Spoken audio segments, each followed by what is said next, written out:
385 miles underground. That's where it snapped. Not 10 miles down, not 50, 385. And here's the thing nobody's talking about. That's the fifth time in the last 2 weeks. 5 earthquakes, near the physical limit of how deep an earthquake can even exist. At the same time, a rock the size of a small city is screaming toward the sun at 100,000 miles per hour. And it hits in 6 weeks. If you live within 500 miles of any Pacific coastline, California, Oregon, Washington, Hawaii, Alaska, this video was made for you. Stick around to minute 6. We're going to show you something that the mainstream weather reports aren't covering. And at 3:20, a comparison that stops scientists cold. But first, meet David Marks. David is a 54-year-old electrician in Tacoma, Washington. 3 weeks ago, he felt a small tremor while eating breakfast. Nothing major, maybe a 3.0. He didn't think twice about it. 2 weeks later, he watched a news segment about deep earthquakes in the Pacific. He texted his daughter in Portland, "Should we actually have a plan?" She didn't know what to tell him. Most people don't. By the end of this video, both of them will, and so will you. Let's back up 2 weeks. February 4th, Kermadec Trench, middle of the Pacific Ocean. A magnitude 6.1 earthquake, 104 miles straight down. Okay, that's deep, unusual, but happens occasionally, fine. 6 days later, February 10th, same general region, Fiji. Magnitude 6.2, but this time 317 miles down. Hold on, that's not just deep, that's past the crust entirely. We are now inside the Earth's mantle. And here's where it gets weird. The mantle isn't supposed to do this. The rock down there is hot, dense, and semi-fluid. It bends instead of breaks, like taffy. You don't get earthquakes in taffy, except apparently you do. February 14th, Vanuatu, magnitude 6.4, shallower. The energy is moving upward through the layers. February 18th, Solomon Islands, magnitude 6.0. Then this morning, Fiji again, 407 miles deep, magnitude 6.0. Followed within hours by Malaysia, magnitude 7.1. 385 miles underground, 6 earthquakes, 14 days, all in roughly the same corner of the planet. That's not a coincidence, that's a pattern. Now, before you spiral, deep quakes don't kill people directly. At 385 miles down, the energy has to travel through hundreds of miles of rock before it reaches the surface. By then, it's basically a shimmy. No tsunami. Minimal surface shaking, think of it like a thunderclap.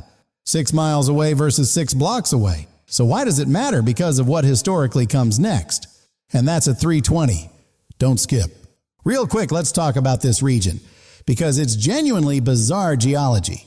Most places where tectonic plates collide, one slides under the other at an angle. Like a car going up a ramp, gradual, predictable. But here in the Fiji-Tonga Kermadec zone, the plate doesn't ramp.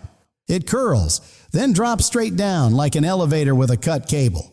Vertical subduction, one of the only places on Earth where this happens, which is exactly why this zone produces the deepest earthquakes anywhere on the planet. It is the canary in the coal mine for Pacific seismic activity. When it gets loud, geologists lean forward. Right now, it's very loud. Okay, 3:20, here's the comparison. March 9th, 2011, northeastern Japan. In the weeks before the Tohoku earthquake, the magnitude 9.0 that sent a 130-foot wall of water across coastal Japan and triggered Fukushima, seismologists documented an unusual uptick in deep activity. Deep first, then escalating upward, then the big one at the surface. That is the same sequence we are currently watching unfold. Not identical, not a guarantee. Seismology doesn't work like that. But the pattern is real, and the scientific community knows it. Here's the other thing that makes this specific window unusual. The last major earthquake anywhere on Earth was December 8th, 2025. Japan, magnitude 7.6, that was 73 days ago. 73 days of almost nothing. Geologists call this a seismic drought. And here's the uncomfortable truth about seismic droughts. Tectonic stress doesn't disappear just because nothing's happening. It accumulates, like a spring being compressed. 73 days of compression. Now something is releasing. The Malaysia 7.1 so far, 0 significant aftershocks. That sounds reassuring. It isn't necessarily. No aftershocks could mean the stress fully released. Done. Or it could mean this was a foreshock. The main event hasn't happened yet. We genuinely don't know which. Nobody does. Not yet. And that is why you need to watch. What happens in the next 30 days? Coming up at minute 6, the comet, the one that changes everything. And at minute 10, the real question nobody wants to ask out loud. Stay with us. All right, quick reality check before we get to the comet. Earthquake prediction is still one of the hardest unsolved problems in science. The USGS, the gold standard, does not endorse short-term predictions. We're not here to tell you a magnitude 9 is coming next Tuesday. We're here to tell you what the data actually shows and let you decide what to do with it. What the data shows right now is a seismic sequence that geologists describe as elevated concern, not panic, elevated concern. There's a difference, and knowing that difference is exactly what separates the people who are prepared from the people who are caught off guard. All right, minute 6, let's talk about the comet. January 13th, 2026, 5 weeks ago. An astronomer in Namibia, middle of the night, middle of nowhere, spots something new in the sky, something that wasn't there before. They run the numbers, then they run them again, because what the numbers are saying doesn't seem possible. This object, Comet C/2026A1, nicknamed MAPS, is being detected from farther away than any comet of its type has ever been spotted before, ever in recorded history. For a comet to be visible from that distance, it has to be enormous. Current estimate up to 1.5 miles wide. That's the width of Manhattan.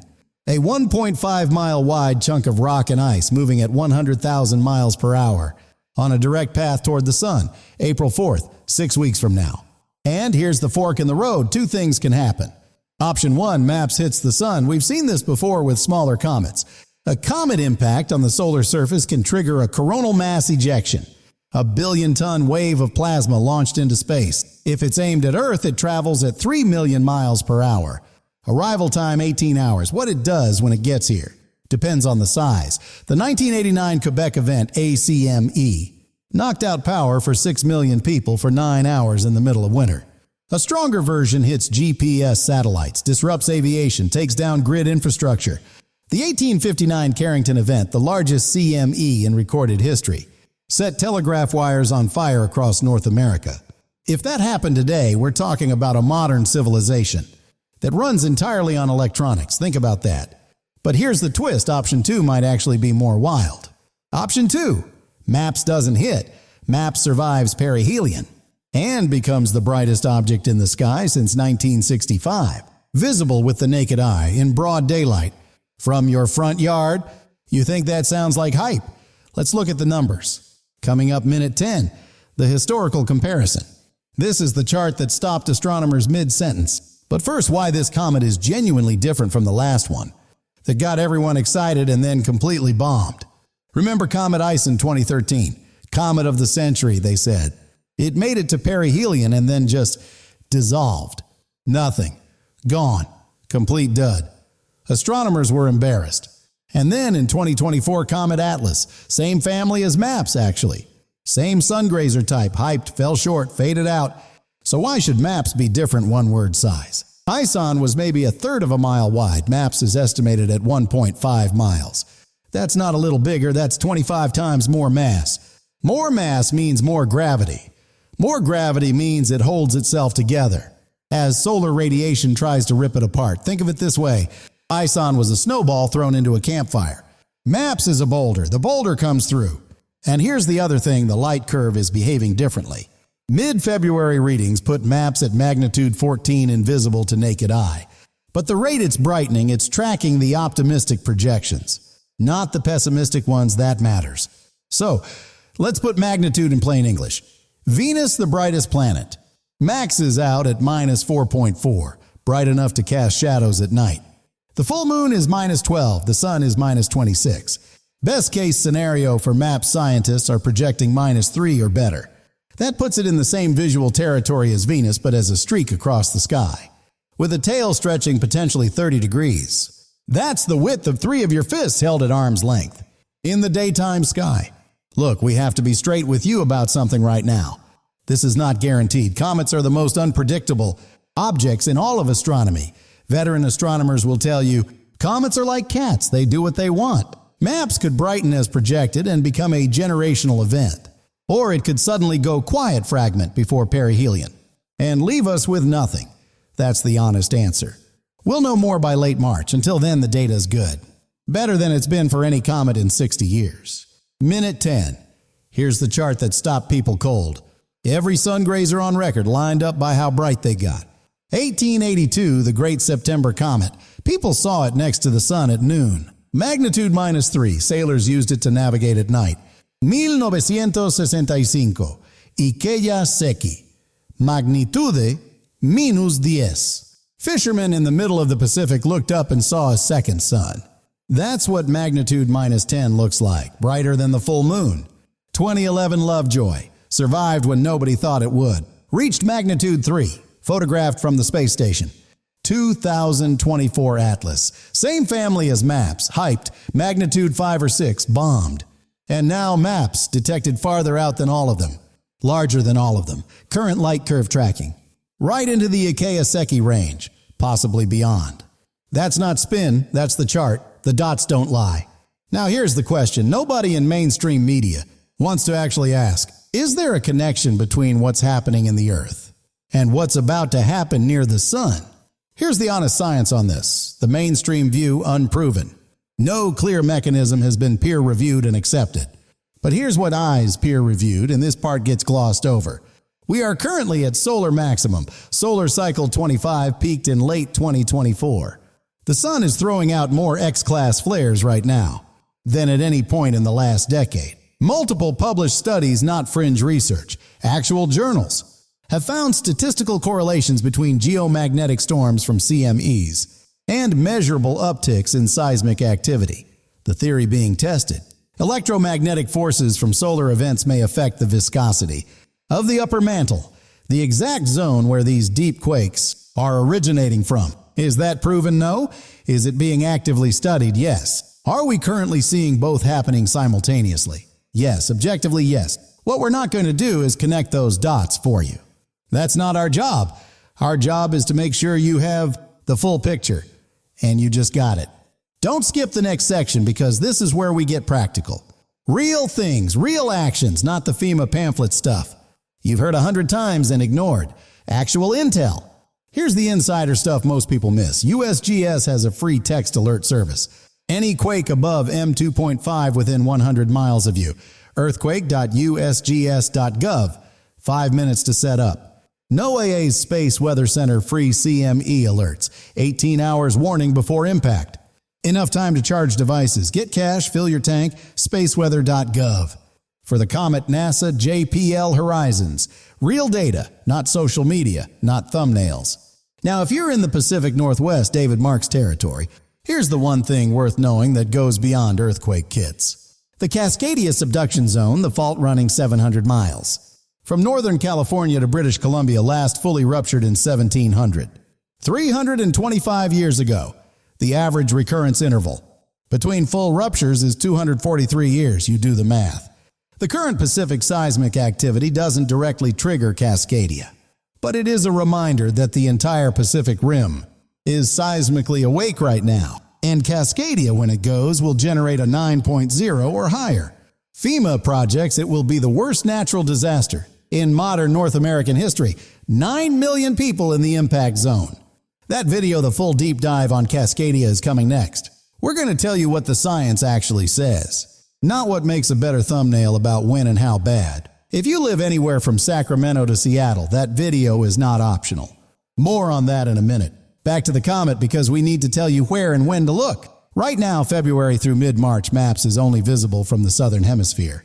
Australia, South Africa, Chile, Argentina. If you're in the U.S., not yet. But as it swings toward perihelion April 3rd, 4th, and 5th, your window opens. Look west just after sunset, low on the horizon, maybe 15 degrees up. You need a clear flat horizon, no city light pollution. The comet will be close to the sun in the sky, which makes it tricky. But if it hits the brightness projections -2 or better, you're not going to need a perfect view. You're just going to need to look up. The last time a comet was this bright, visible in daytime from North America, 1965, before the moon landing. Most of you weren't born yet. This is potentially a once-in-a-lifetime thing. Don't be the person who slept through it. Mark April 3rd to 5th. Get out of the city if you can. Late March will tell us if the brightness holds. If it does set your alarm, Let's bring it together because here's the big picture. In a 2-week window, we have an accelerating seismic sequence, 6 major quakes, 3 near the physical limit of earthquake depth, all in the most geologically sensitive corner of the Pacific, following a 73-day drought with 0 significant aftershocks from the biggest event, meaning the story isn't over. At the same time, a 1.5-mile rock, the farthest detected comet of its type ever, is 6 weeks from the sun, brightening on the optimistic curve. 2 possible outcomes: impact and CME, or the most spectacular comet since 1965. Both are being monitored right now by NASA, NOAA, and observatories on 4 continents, and we're living through it in real time. Remember David Marks, the electrician in Tacoma? He texted his daughter after watching this. She signed up for USGS alerts. He marked April 4th on his calendar. They're driving out to the coast to watch for the comet together. That's it. That's the move. Not fear, not doom scrolling, just eyes open, aware, ready.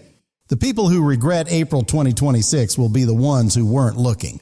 You're not one of those people now. Key dates one more time fast. Late March brightness data becomes definitive. April 3rd to 5th perihelion window, comet viewing, CME risk. Next 30 days, Western Pacific seismic monitoring window. Watch the USGS feed. 3 free resources: earthquake.usgs.gov, spaceweather.gov, and JPL Horizons for comet tracking. All public, all free, all way more reliable than Twitter. Before we go, the next video. It's called The Last Warning Cascadia and the Quake America Forgot About. 9 million people. One fault that's 82 years overdue. FEMA has a plan for it. Most people who live there don't. We're going to walk through exactly what a full Cascadia rupture looks like minute by minute from the first shake to the tsunami, and whether current Pacific activity tells us anything about its timing. If you live anywhere in the Pacific Northwest or you know someone who does, subscribe right now. That video drops the moment the next seismic data update comes in. Could be as soon as next week. Hit subscribe, hit the bell. Don't let the algorithm bury this. One last question to leave you with. If a CME is 18 hours away right now, your phone just buzzed with the NOAA alert. What do you do first? Most people have no answer. By next week, you will. That answer is in the next video. See you there.